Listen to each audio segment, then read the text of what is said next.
Tumaas ang kaso ng rape sa bansa ngayong taon, base po yan sa tala ng Philippine National Police. At ginagamit daw na bagong modus sa panggagahasa ang mga social networking site. Kaya naman mahalaga raw na may alam sa self-defense ang mga kababaihan para malabanan ang masasamang loob. Nakatutok si Marisol Abduraman. Ang walang awang panggagahasa sa 2 taong gulang na bata sa Cagayan de Oro. Sa isang sagingan naman sa General Santos City, isang dalagit ang posibleng hinalay bago pinatay. Ilan lamang ito sa mga kaso ng panggagahasa na naitala ng Philippine National Police. Mula Enero hanggang nitong Hunyo, 2,577 kaso ng rape ang naitala sa buong bansa.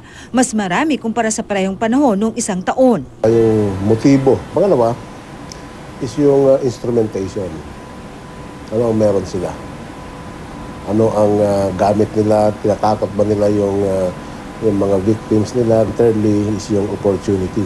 Di naman daw bago ang modus ng mga kriminal, pero naidagdag sa mga kaso ng rape ay dahil umano sa social networking sites. Sa nakikita natin sa trend ngayon is nagkakaroon na ng incidents na nagkaroon ng contact before, through the internet bago nangyari yung incident. Ayon sa isang eksperto, malaking bagay daw kung may alam sa self-defense ang babae para maprotektahan ang sarili. Magmula dito.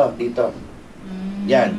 Huwag dito kagad. Dito, parang papasok mong ganon. Luluwa, yan dalawa. Tapos ipit ka ganon? Ganon lang. Kung nasa likod naman ng kriminal, pwedeng sikuhin or kick mo. Yan. Makatutulong din ang pagkakaroon ng gamit panlaban sa masasamang loob tulad ng pepper spray.